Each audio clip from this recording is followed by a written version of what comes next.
Want to speak real Urdu from your first lesson? Sign up for your free lifetime account at urdupod101.com. Consistent hard work is one of the biggest factors that determine someone's success, and it's true for language learning too.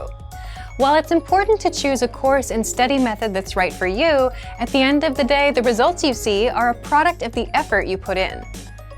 However, the quantity of time spent studying a new language doesn't necessarily determine the quality of your study. Spending 3 hours a day watching movies doesn't help you learn much if you're not actively engaging with the language.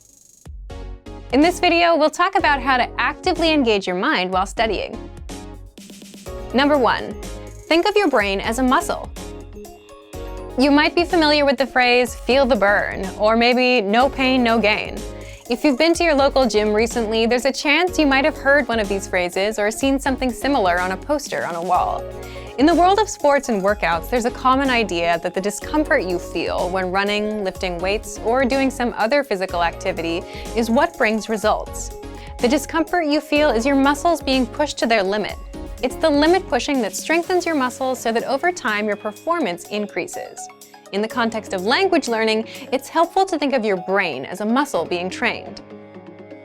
Just as we need to push against our physical limits when exercising, we also need to push our mental ones when learning a foreign language. Have you ever studied or practiced your target language in a way that left you tired or even exhausted? If so, you've experienced what it's like to push your brain out of its linguistic comfort zone. Number 2. Practice active listening. One of the easiest ways to push your language skills is to practice active listening. Active listening is when you listen to spoken language and do your best to understand what you hear. The best way to accomplish this is by using audio that you can't completely understand on the first listen. Preferably, you want to use audio that has subtitles or transcripts in your target language, for you to double-check your understanding after you listen to it. You can use movies, YouTube clips, or our lessons. During this exercise, you might feel like you're able to pick out only a few words here and there. During this practice session, you should listen to the audio several times. The first time around, it's okay if no words or just a few words stick out to you. Simply make a mental note of any words or sounds you recognize. The second time you listen, you're likely to recognize a little more than you did the previous time. Expect similar results with your third or even fourth time listening. When you reach a point where you can't understand any more words, go ahead and look at the subtitles or transcripts. Listen to the audio again and read along with the text. Odds are that you'll see words in the text you know, but didn't hear correctly. You're also likely to encounter words that are new to you completely. As you play back the audio and read along, try to guess what these words mean from the context of the words around them. After you've read along a couple times, look up the unfamiliar words in a dictionary or translator app.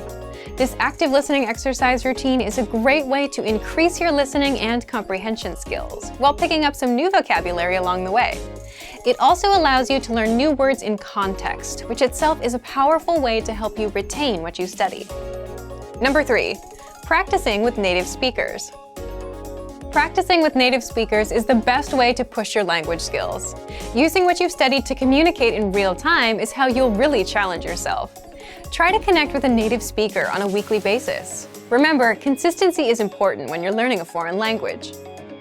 If you live in a large metropolitan area, then there's a chance that there are some local native speakers nearby. Try visiting a local language exchange or meetup group to make the necessary connections. If you're unable to find a practice partner locally, then you can take your search online. There are a number of sites that help you find and connect with other language learners from around the world. For example, if you're a native English speaker learning a new language, you can find a native speaker of your target language who is learning English.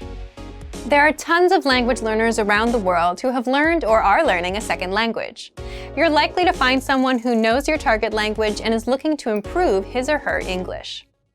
Learning a new language isn't always easy, but it's the discomfort that comes with pushing your ability in the language that produces results in your studies. Don't be afraid to step outside of your comfort zone. It's okay to move far outside of your native language. You'll expand your mind and your skills. Also remember that language learning is in every way a lot like an adventure. There will be fun times and times when it feels like you're swimming upstream. It's by keeping your head up through these ups and downs that you will experience the satisfaction that comes with learning a foreign language. Keep moving ahead. And for even more tips on how to engage better in your language learning, check out our complete language learning program. Sign up for your free lifetime account by clicking on the link in the description. Get tons of resources to have you speaking in your target language. And if you enjoyed these tips, hit the like button, share the video with anyone who's trying to learn a new language, and subscribe to our channel. We release new videos every week. I'll see you next time. Bye! Want to speed up your language learning? Take your very first lesson with us. You'll start speaking in minutes and master real conversations. Sign up for your free lifetime account. Just click the link in the description.